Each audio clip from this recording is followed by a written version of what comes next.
एक हफ्ते पहले ही कृतिका के पति का ट्रांसफ़र नए शहर में हुआ था। ऑफिस के करीब ही किराए का मकान लेकर दोनों रहने लगे थे। एक शाम को बाजार से वापस लौटने पर मकान के गेट पर बैठे मकान के बूढ़े चौकीदार सोहन ने कृतिका से कहा कि मैडम, आज शाम को मेरे लिए भी 2 रोटियां बना दीजिएगा। यह सुनकर कृतिका ने मुस्कुराते हुए कहा, ठीक है, मैं बना दूंगी। उसी मकान में रहने वाले पड़ोसी किराएदार से मालूम हुआ कि सोहन पास के ही एक गांव का रहने वाला है, लेकिन कई साल पहले ही अविवाहित सोहन को मृतक दिखाकर उसके भाइयों ने उसकी जमीन जायदाद हड़प लिया था और सीधा सच्चा बेबस सोहन गरीबी के कारण अपने हक के लिए लड़ाई भी नहीं कर सका था। इसीलिए मजबूरी में शहर के एक बड़े बिजनेसमैन के इस मकान के चौकीदार के साथ फुल टाइम नौकरी की हैसियत से काम करके जीवन यापन कर रहा था। सोहन की मजबूरी का फायदा उठाकर उसका मालिक भी 20 रुपए रोजाना और एक टाइम का खाना उसे देता था। बेबस बेसहारा बूढ़ा सोहन चुपचाप अपने काम को ईमानदारी से करता रहा, लेकिन जब सुबह मालिक के घर से आए खाने को ही बचाकर शाम को भी खाना पड़ता तो कभी कभी बासी खाने को देखकर उसका मन खाने को नहीं करता। ऐसे में उसकी इच्छा होती कि उसे गरम ताजी रोटी मिल जाए तो पेट भर जाए। सोहन कभी तो संकोच कर जाता, मगर जब दिल नहीं मानता तो मकान में रहने वाले किराएदारों से ताज़ा खाना मांगकर खा लिया करता। कभी कभी तो यूं ही पानी पीकर पूरी रात जाकर रखवाली किया करता था। शाम को जब कृतिका गरम रोटियों के साथ सब्जी लेकर सोहन को देने गई तो सोहन के चेहरे पर खुशी झलक रही थी। वो भाव विभोर होकर कृतिका को ढेरों आशीर्वाद देने लगा। कृतिका ने सोहन के बारे में पड़ोसियों से मिली सभी जानकारी बताई तो उसके पति को भी सोहन पर बहुत तरस आया।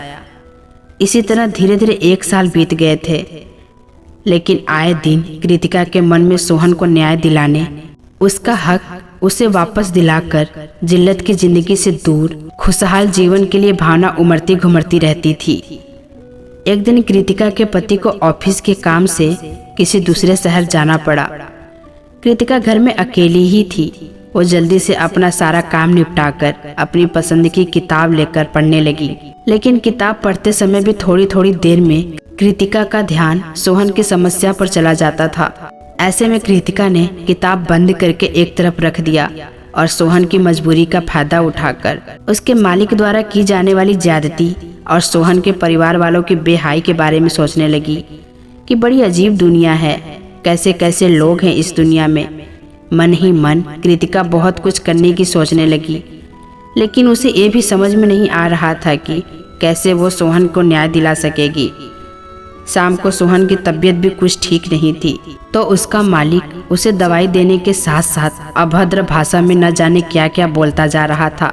मकान के सभी किराएदारों को सोहन के साथ उसके मालिक का ये बर्ताव पसंद नहीं आता था, लेकिन वो कभी उसका पुरजोर विरोध नहीं कर सके थे।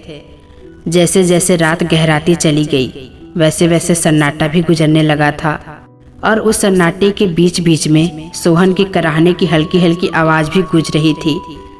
बाकी किराएदारों की तरह कृतिका भी सोहन का हालचाल पूछकर अपने रूम में जाकर दरवाजे को लॉक करके बिस्तर पर लेट गई। थोड़ी देर बाद सोहन के कराहने की आवाज़ भी आना बंद हो गई। शायद दवाओं के असर से उसे नींद आ गई थी। कृतिका हल्की नींद में ही थी कि तभी दरवाजे पर किसी ने उसे आवाज़ देकर बुलाया। पूछने पर उसके पति की आवाज़ आई तो कृतिका ने दरवाज़ा खोला। कृतिका के पति के हाथ में एक मोटी फाइल थी, जिसे कृतिका को दिखाते हुए उसके पति ने कहा कि ये देखो, ये फाइल मैंने सोहन के बारे में पूरी छानबीन करके उसका हक दिलाने का फैसला कर लिया है। पति के हाथों से फाइल लेकर कृतिका ने चौंक कर खुशी से कहा, हाँ सही है, आपने बहुत अच्छा किया है। हमें सोहन को न्याय दिलाना ही होगा। आखिरकार जीवित इंसान को इस तरह कोई मृतक कैसे घोषित कर सकता है। ऊपर से उसका मालिक भी उसकी मजबूरी का फायदा ले रहा है। कृतिका यूं ही बिस्तर पर लेटे लेटे नींद से हड़बड़ा रही थी और सुबह के सूरज की धूप खिड़की के भीतर आकर कमरे की दीवारों में फैलती जा रही थी। इतने में मोबाइल बजने लगा। कृतिका हड़बड़ाहट में नींद से जागकर इधर उधर देखने लगी तो कमरे में उसके सिवा कोई और नहीं था। साथ ही मोबाइल पर बजने वाली ट्यून भी खामोश हो गई थी। मोबाइल पर उसके पति की दोबारा कॉल आने लगी तो कृतिका की चैतन्यता वापस आई।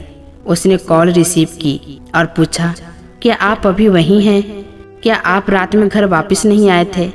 आप कोई फाइल मुझे दे रहे थे, वो फाइल कहाँ है? कृतिका के पति ने इतने सारे सवाल एक सांस में पूछने का कारण जानना चाहा तो कृतिका चुप रही।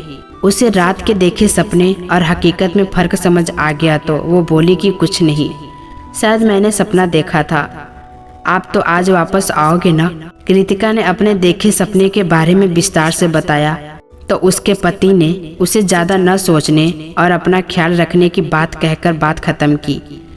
कृतिका फ्रेश होने के लिए बाथरूम की तरफ जा रही थी कि नीचे से कुछ आवाज़ें सुनकर बालकनी से देखने लगी तो मालूम हुआ कि रात में सोहन सोने के बाद सुबह नींद से जागा ही नहीं। वो अब इस दुनिया से विदा होकर अंतिम यात्रा पर जा चुका था। कृतिका सोहन की अचानक हुई मौत से अवाक रह गई थी। कभी वो अपने रात के सपने के बारे में सोचती तो कभी सामने जमीन पर पड़े सोहन के बेजान शरीर को देखती। वो जीवित रहकर भी मृतक घोषित सोहन के वास्तव में मृत होने पर विचारों के सागर में डूबती जा रही थी कि सोहन के इस बेजान शरीर ने सोहन के मृतक होने की वर्षों से लिपटी पहचान को आजीवित कर दिया था। तो दोस्तों, कैसी लगी ये कहानी कमेंट बॉक्स में ज़रूर बताइएगा। फिर मिलेंगे दोस्तों अगली वीडियो के साथ। तब तक के लिए अपना ख्याल रखना।